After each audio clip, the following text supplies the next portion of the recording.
a warm welcome to Brigitte Girling, who is sitting with the most colourful, amazing display of her work behind her in her studio in Suffolk. Hello, Brigitte. Hello. Thank you very much for having me. Delighted to see you. And I've got to ask, colour is obviously a huge part of your creative practice, but you describe your work on your website as the beauty of the everyday. You paint flowers, you paint vegetables, you paint still lifes. Was that what drew you to paint rather than the landscape around you, or what was the inspiration? That is such a good question, because this could probably fill the whole podcast answering it. But it's not what drew me to paint, but it's what I discovered I love painting. So the answer, going back a bit, is, I think you probably know, but I used to be a floral designer. So when I decided that the body was too old for that, because people think, oh, I'm really working flowers. And that is lovely, really, really lovely. But it's really hard work. And when you're at the top of the marquee all day, 8 hours, building something in 40-degree heat, up and down a ladder, you start to think, how long can I keep this up? So when I decided I couldn't keep it up any longer, and COVID was the initiator of that, I spent a little while thinking about what did I want to do next. And I couldn't get away from art. But because I was known as this mad flower woman, I thought, I'm not doing flowers. They will not happen. Flowers are just for me. They're in my garden.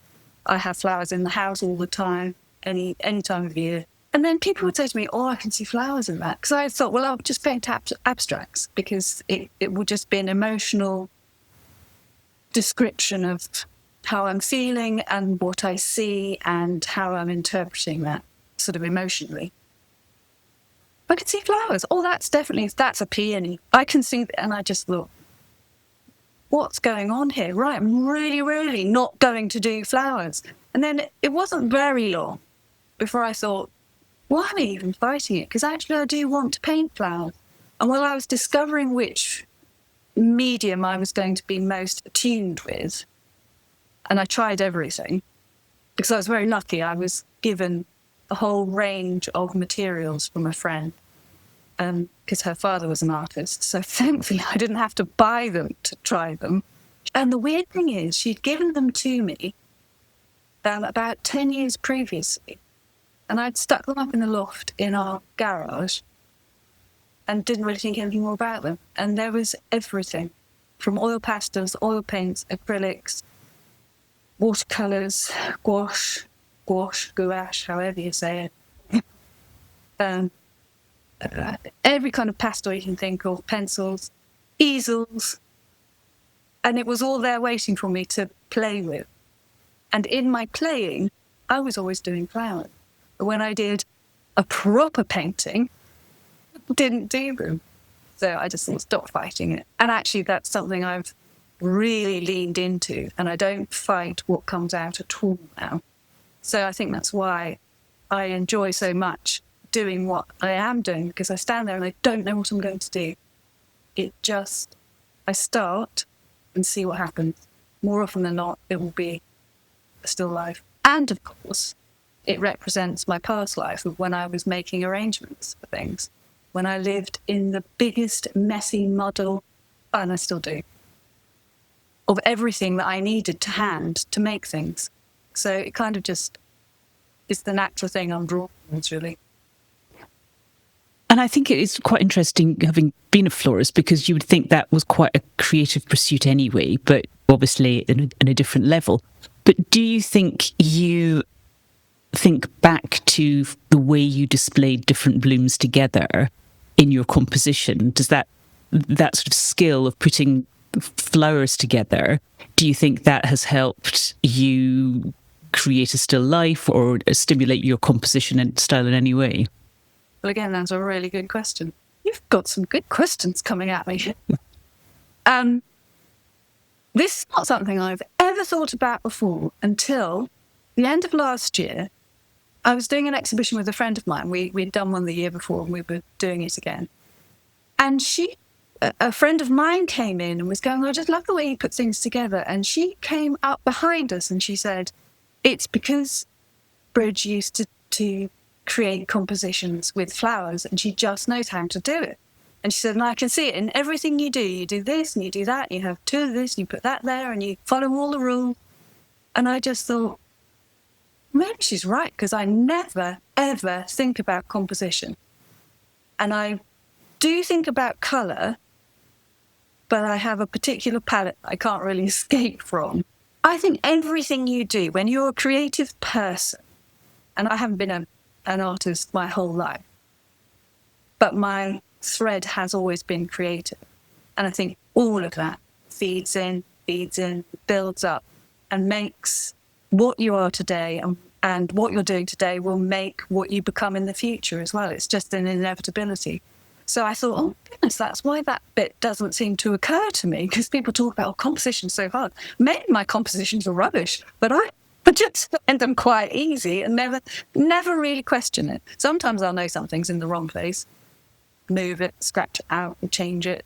But it's not because I feel like it's compositionally not right. It's just because it's annoying me because it's not the right shape. But maybe that is exactly the same thing. Who knows? I haven't got all the answers to it, but she suddenly came up with this genius moment and I thought, wow, yeah.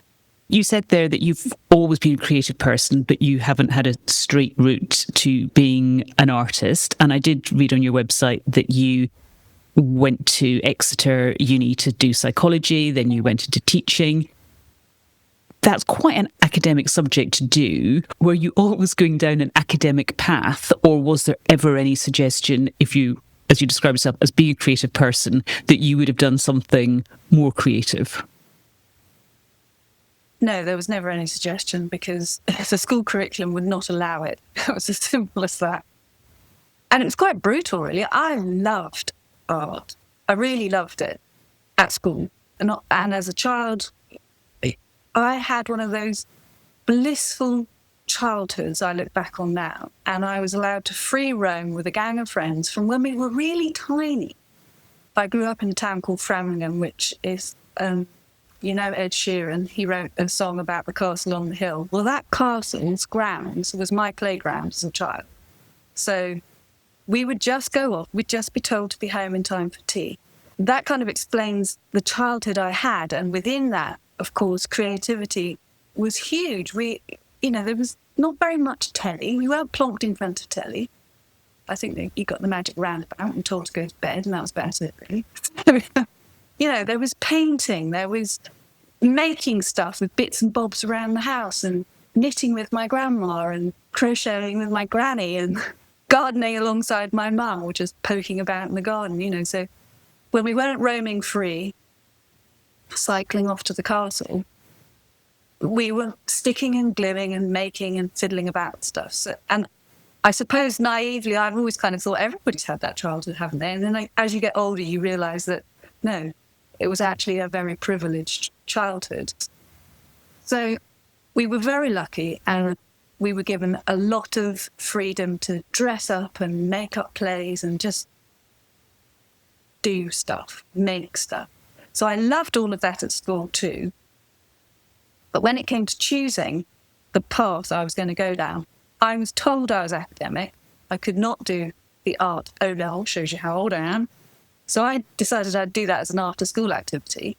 But then when it came to A-level, there were no options. And I just was a bit too goody two-shoesy type of child, teenager, to argue and go, no, I really wanted. It just didn't occur to me to argue with anybody.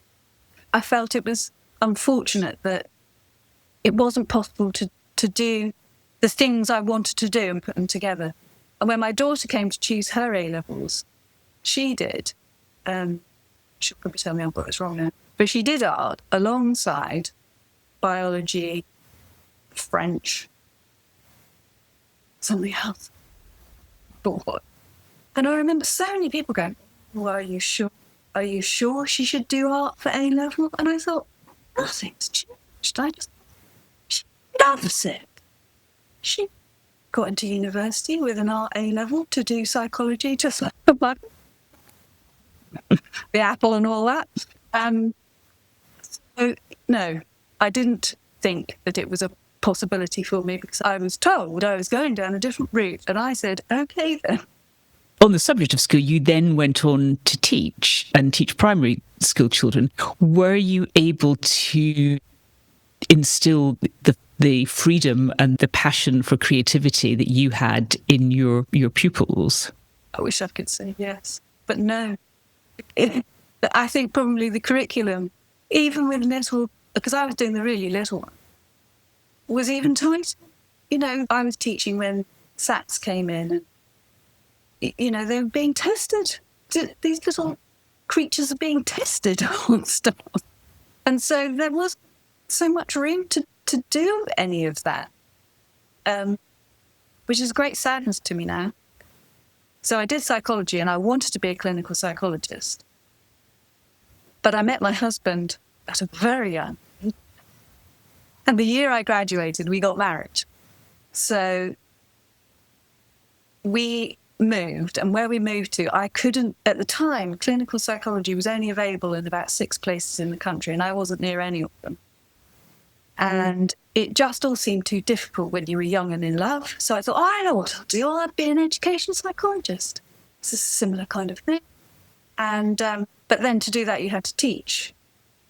So by the time I had got the required number of teaching years under my belt, well, surprise, surprise, I had 2 children of my own, and it all seemed a bit too difficult. Maybe I just wasn't very gritty and determined. But no, that's not true. I made choices. I made absolute choices that were the right choice at the time for me. So these things kind of drifted.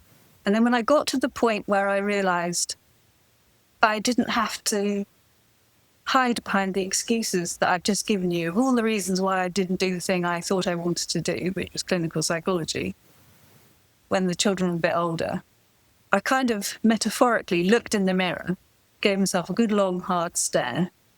Clinical psychology had turned into a PhD by then. And I thought, do you want to do it? Because if you're going to do it, you have to do it now. And if you don't do it, you don't have any of those excuses to hide behind. You have absolutely 100% chosen not to go down that route. No more complaining. So I decided not to. And I came springing out of that metaphorical talk with myself in the mirror and said, hey, everybody, I'm going to be a florist. It looked like it came from absolutely left field, nowhere. So I did City and Guilds, which, let's just say, when I decided to ditch the floral designing and begin art, I thought, I am not going to join any kind of course or have any kind of formal training, because what I learnt from the floristry City and Guilds was it was right or wrong. And I just thought, it cannot be right or wrong. It's a creative process. You might not like it. I accept it's a course and you have to pass and fail people. Again, you just think, this is all a bit crazy. This is a creative thing. So I kind of in my head accepted what they're training me to be is a high street florist. And therefore, you've got to be able to present yourself to a high street florist where you might want to work, or do it yourself and have an understanding of the way it works and what the public expects. Which I did, and I worked for 1 or 2 high street florists, and then realised what I really wanted to do was freelancing and wanted to work in bigger events for big event companies, which meant travelling down to London. That's when it got really exciting, because I was going to some really exciting places, working really big teams, doing really big stuff, and we had to make everything up as we were going along because, you know, you just couldn't quite work out the mechanics of how you're going to stop things falling on people's heads until you started doing it. So it was just, I loved it. It was just such fun. And then I thought, I want to have my own business doing this, but I want to work with seasonal, British, chemical-free flowers and nothing else. And so it changed from high street floristry to a much more organic, loose, artful way of thinking about what I was doing. Going back to what you said just a minute ago, you said it's creative, but perhaps not at the same level. I think where I found myself going with the flowers was to that much more artistic level. And I called myself an artist once I'd run my business for a few years, because I recognized that if I didn't call myself that, people would think I was going to deliver high street floristry, and I was not. I had people come from all over the world to learn how I was doing flowers, and I'm so thrilled because so many people, not because of me, there was obviously a movement towards this with an understanding of pesticides and the seasonality of flowers, and why are we shipping them over from Colombia who wants a peony in December, for heaven's sake, when peonies are out in May and June? So many more people are thinking like that. So it's now a lot more available to many more people. But it was such a joy, because rather than having these poor stiff things that came wrapped in cellophane that were never going to die, a rose would last for 4 weeks. It was a miracle. But it never had any character. It was hardly ever open. Or any scent either. No scent, no. And then to be working with the flowers that I knew and loved from childhood that would just droop their heads. And if you were really lucky, maybe at a wedding, you were at that moment where all the petals dropped onto the table. And if you listen, they shatter. And it's just so, everything about it is so beautiful, so beautiful. And that's what got me really excited and made me realise that this creative life is not something that anybody's going to snatch away from me again. And so, as you said earlier, COVID came along and we all had to pivot.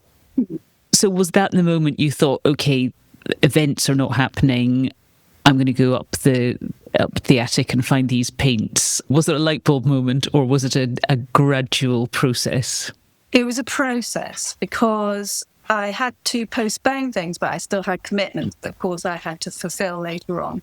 But having postponed everything and having time to just think and to be back outside in the garden, which is another creative thread that I've always had. And gardening was, I suppose, apart from school and childhood, was my first creative outlet. Just making flowers for me was gorgeous. And I made an arrangement every day, posted it on Instagram. I was doing that before, but it was all just for me. So I would spend an hour making an arrangement and be completely lost in it, utterly lost. And I just thought, do I want to do events? Events is not what really excites me. Making beautiful things, but really getting lost in making that beautiful thing rather than rushing through making beautiful things, and being totally lost in it. My brain switching off, feeling really relaxed. It felt like an absolute privilege.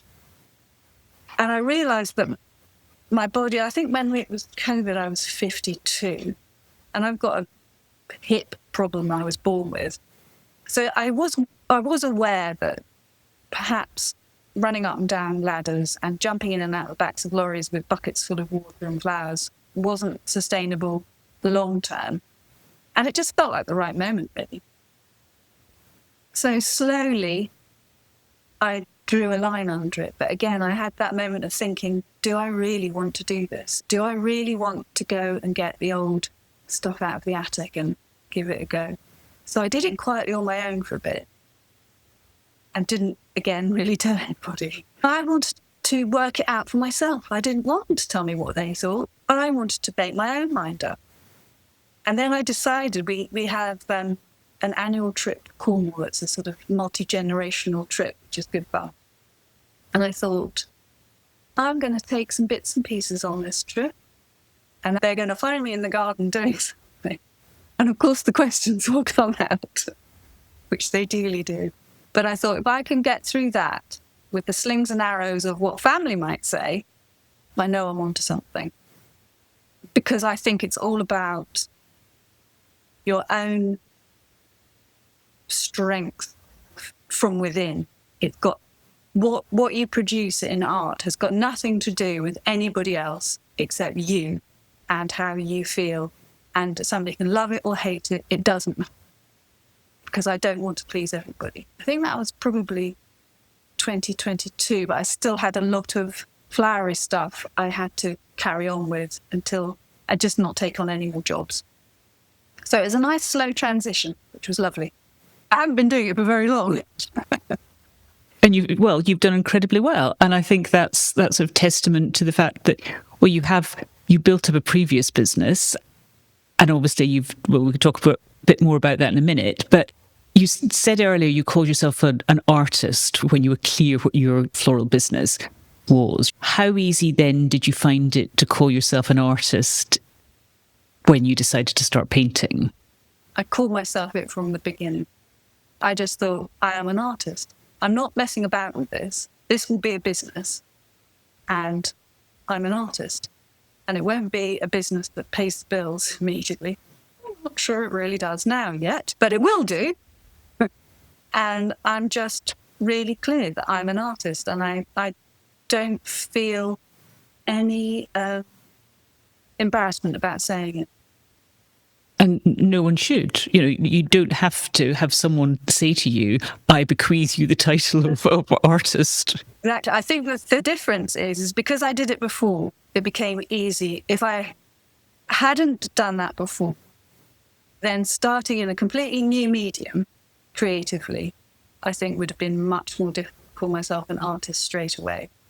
But I just thought, no, children are artists. Everybody's creative and artistic and artists. And so many people go, oh, no, I'm not. They're terrified of it. And I just think, own it. But also, you rightly said you were going to be a business. So you started creating this work. How did you get it out there to your audience? And how easy did you find it to start promoting and selling your work? Well, I don't know. Maybe, again, having had a business, the floral business for many years. So I guess maybe I just didn't even really think about it. I just thought I just have to do it. So I had the holiday where I started doing stuff in front of the family. And then by the next summer, I went for Suffolk Open Studios. So that was 2023. So only 3 years ago, literally only 3 years ago. Or was it 2024? 2024, because this is the third time I've done it. But I just thought, well, just join up, give it a go. If nobody comes, it doesn't matter. But at least you've got something to work towards. And Christmas before, maybe I'm just a bit bold sometimes and don't even realise I'm doing it. But I just joined the Colchester Art Society because I just thought, well, what's the worst that can happen? Why not? People say it's very good. I joined it. They had an exhibition at Christmas time. I think I put 2 pieces forward. One was chosen. It didn't sell, but it was good fun. And I thought, there you go. I've put it out there in front of totally random people. And then when it came to Suffolk Open Studios, I thought, just give it a go. What's the worst that can happen? Nobody shows up. But you want to paint every day. You want to do stuff. So just do it. Give yourself a reason for doing it. And actually, it was very successful. I was very lucky. People came, people bought, people liked it. Some people didn't like it. I didn't listen to anybody's... Well, it's not true to say I didn't enjoy the praise. That would be a complete lie. Of course, if somebody says, oh, I love what you're doing, you'd be very strange if you just went, I'm not interested in that. But I try very hard not to let it actually affect what I'm doing. So if somebody says, oh, I really love perhaps an experimental piece like these bits up here, I really like that. Do you have anything bigger that's like that? I don't then think, oh, I must go and do those because obviously that's going to sell, because I just want to do what I want to do. Because when I was doing flowers, I had to do what other people wanted. And that's really interesting, actually. So that's that distinction that someone is hiring you or commissioning you to create what's in their head, Whereas with your painting, you can go, well, this is what's in my head. Yeah, take it or leave it. And it really is take it or leave it. I love the sales. That they really are a boost. But so other than the huge difference that in your previous business you were doing what other people wanted, have there been skills that you developed in your floristry business that you have brought with you to your new creative career? Yes, I think it's all of the office stuff. Now, I hate sitting at a computer. It just is not my bag at all. I resent it. I really, really resent it. So, but I recognise that to actually have a business doing something, anything that you love, you can't expect to be doing that thing all of the time and for it to all just float out of the door by magic, or to be able to just send off your tax return by magic. You know, these things just don't happen. So much as I resent it, I know that 70 to 80% of my time is marketing, sorting out my catalogue, making sure that all my expenses are sorted out, sending stuff off to the accountant, all that boring stuff that I really don't want to do, but has to be done. And that discipline obviously started with the flowers. So I think, again, all of the things that you do up until the point you change into something, morph into something else, just feeds in. Everything. I haven't really ditched anything I've learned along the way. So I love speaking to people. I love teaching people. I love nurturing people doing things. So I teach art now, which sounds a bit rash and I haven't been doing it for very long, but I don't try to teach them to do what I'm doing. I try to teach them to just enjoy doing something. Just have fun. Don't take it seriously. If it doesn't work out, if you've had fun making, chuck it in the bin afterwards. Don't judge it. If you go, well, that's not quite good enough, it needs to go in the bin, put it in the bin. But you had a lovely time making something and playing. So it's helping people just loosen up and not worry about what somebody's thinking when they're looking over your shoulder. And did you, literally just a few years ago, when you decided, when you came out as a painter, as an artist, did you have any idea of what success would be for you? Did you think then, okay, if I do X, if I make something and I don't throw it in the bin, that's success? Or would it be something much bigger than that, if I'm in X gallery? Or was there any sort of goal that you visualised for yourself? Again, that's a really good question. And the good questions are the ones that are harder to answer. When I started out, my initial goal was to just, and this is absolutely the truth, and it doesn't sound like much of a goal, but it really mattered to me, was to not care one jot what anybody else thought about what I produced. Because I knew it wouldn't and couldn't be good at the beginning. Because when I did used to do art when I was back at school, and I did dabble a bit when I was a teenager, my husband would bring me flowers from a garage forecourt, so romantic. And I would sketch them in a highly detailed way. And I was determined to drop that. I thought, no, I've learned to, life's too short for all of that tight stuff. That's not for me. I want to just be loose and free, because I am bursting out of the chrysalis of everybody else's expectations of me. I've been doing it for a while, quietly. I suppose I was morphing as the floral artist. But this was me going, right, this really is me now. Naked, warts and all. This is me, and I'm going to grow into this till my dying breath. And so for me, it was all about just not caring what anybody else thinks. That was my original goal. And month by month, year by year, those goals change, or other goals come into the pot. But that particular goal will never change. I just have to be me and not care what anybody else thinks. And actually not care too much about what I think too. And that's really interesting because you were very clear also in your floral business that you were going to do the seasonal flowers and you were going to do pesticide free. And both attitudes are quite entrepreneurial in that this is what I believe in and I'm going for it. Do you consider yourself an entrepreneur or having entrepreneurial skills? Or do you have entrepreneurial skills, an entrepreneurial drive maybe? Yeah, I guess the honest answer is yes, I do. I'd like to go. But that's not true. I do, because I wanted my floral business to be successful, and I want my art business to be successful.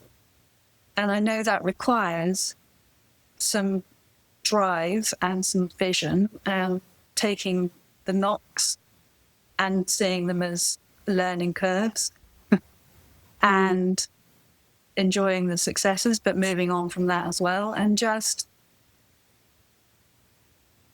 constantly trying to grow and trying very hard not to look at other people's paths and think that's what an artist does. That there are obvious routes, but you don't have to do those things. I mean, for example, this will pain you to hear it, but I originally said to myself, I'm not going to go into galleries. Why would I give a gallery 50%? Well, slowly I began to realise that actually trying to sell your work yourself was, I would quite like to put a swear word in here, but hard work. Put it like that. Really hard work. And on top of all of the other stuff you have to do to make the business work, I thought, have I got time for this? No. This is why galleries charge what they charge, because they're doing all of this and selling everybody else's work for them. And so why am I being so pig-headed about it? Well, I don't have to believe that anymore. I can change my mind. I think that's another key thing. Just being aware of why you think the things you think and being prepared to have your mind change. I think that's really important. So I changed my mind. You'll be pleased to know. Well, I mean, I think we have evolved, and yet again, COVID was quite a catalyst for that and a bit of a watershed moment. Artists don't have to have galleries. Of course, there's so many other ways to get your work to market. And you've done my course, you've heard me talk on my podcast, everything. Galleries can bring so much more. And I think it's a nice relationship. And I would always hope that galleries would be included in the mix because, it's symbiotic as well. I think that's the thing I really recognised. I thought, why am I cutting off another route to market? It just suddenly didn't make sense. I thought, if a gallery says to me, you cannot sell your own work, well, that's not going to be a gallery for me. No. I have to be able to be master of my own ship, and then work with people who want to be masters of their ship too, but work together with somebody and let people do what they also need to do to make their business viable. So, and that's a business decision. It's a mature business decision of saying, okay, I thought I was going down this path, but I'm going to go down that path. And have there been any other businesses that you've known or worked with or entrepreneurs that you've looked at and thought, actually, I admire them, I admire the path that they've gone down? Yes, that again is a really good question. And when I think about the businesses that I'm really attracted to, they're more often than not run by women. So, for example, there's a business called Vanille, run by somebody who I've now called a friend, called Maddie Leeson. It's an independent shop with a very Scandi vibe, and she brings in locally sourced creatives and businesses to stock her shop. And she also has a tremendous relationship with all of her stockers. She supports any maker and creative, so long as it fits her vibe, you see what I mean? And she's got a beautiful eye. But she also brings people in. She has events in the shop. The shop is part of her house. And she has this tremendous community. And she's everywhere doing everything and supporting everybody all of the time. And I admire that. I don't know how she has the time or the energy, but she does it. She is tremendous. And if she hears me, or heard me say that, she'd be mortified and embarrassed and say, oh, no, don't, just everybody's lovely. But people are lovely because she's lovely. She's just... So it's... And I could list many other businesses like that I really enjoy, but they're along the same lines. Not sure. For example, there's another woman who runs gatherings of people, about 9 to 10 people. Anybody can buy a ticket and come along. I'd known about it for many years, even when I was flowering, and I just thought, I don't want to do that. I'm too busy. I can't possibly do that. And then with the art, where I'm not out there with other people in the same way, I'm in my studio, which I love. I do like being on my own very much. I thought, well, maybe it would be quite useful. I'll go and give it a go. Well, now I'm like a groupie. I go every month if I possibly can, because she just brings together beautiful groups of other creative women who all have different creative paths, but somehow bringing us together and just talking around a cup of tea and a piece of cake, and being a very small group becomes intimate, sharing, and if you've got a worry or a concern, you can share it. You can think about collaborations, and she does this and it flourishes. And she's another one like Mandy who just, the people she has around her are just tremendous. So why did I leave it so long before I was doing? But I got there in. So that it's those kinds of things that I think are tremendous. They're all entrepreneurial and all kind of giving to that community, I suppose. It's supporting other women and encouraging people to find other people who can improve and help their business. We're getting close to the end, and it's been fascinating. I could chat to you for so much longer. I did just want to ask about, you have been recently and still are an artist in residence locally, and that must be quite a thrill to say, hello, I'm the artist in residence. How did that come about, and what are you getting out of it? Or is it helping you grow your practice or helping you grow your business, would you say?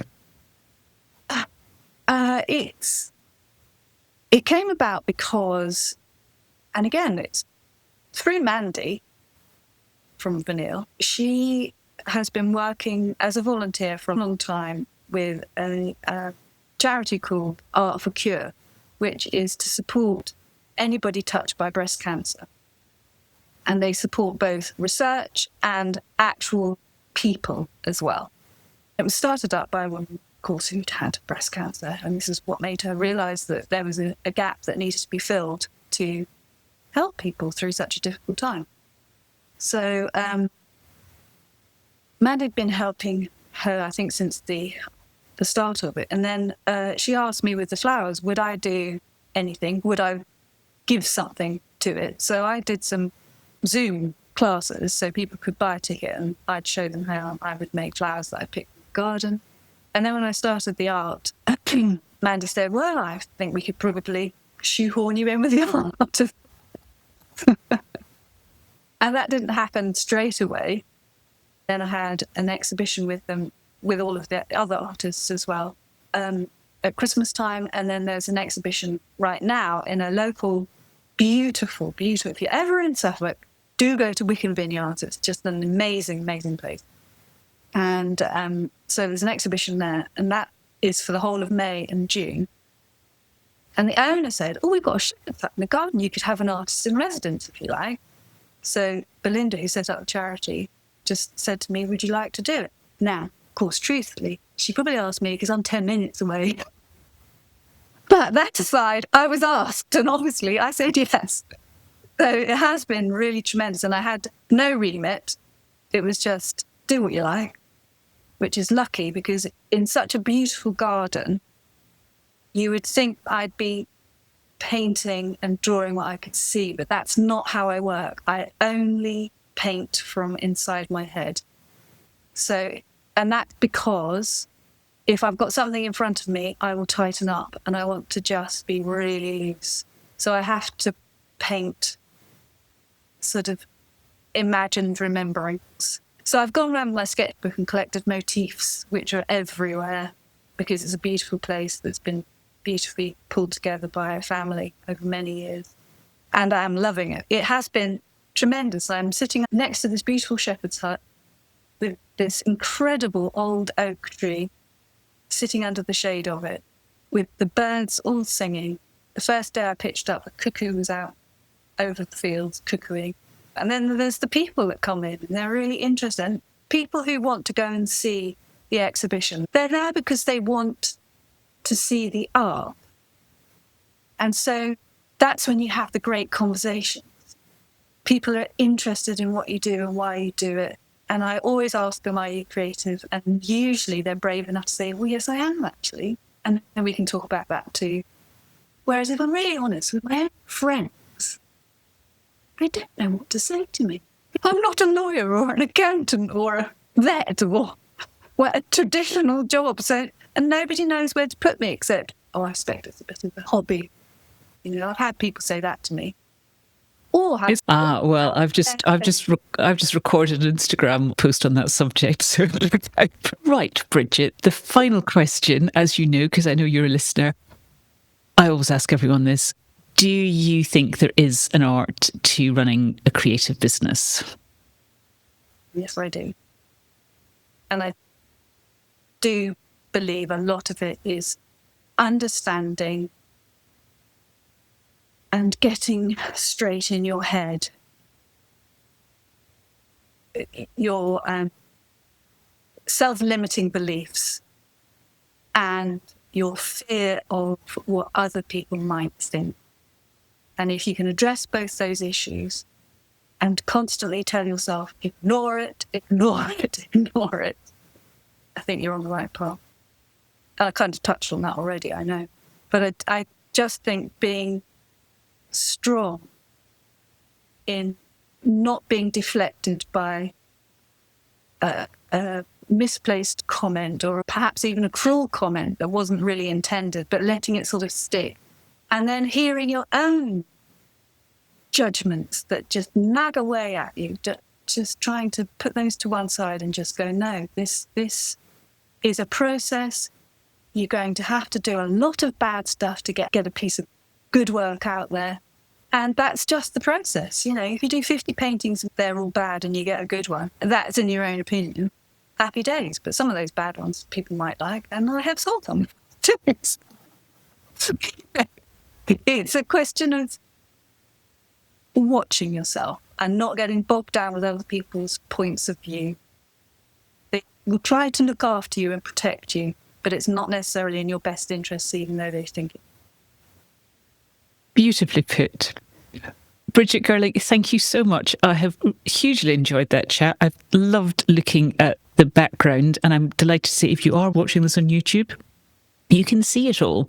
And if not, if you are listening, do have a look at Brigitte's work, and I will include all the links in the notes and in the out bit at the end.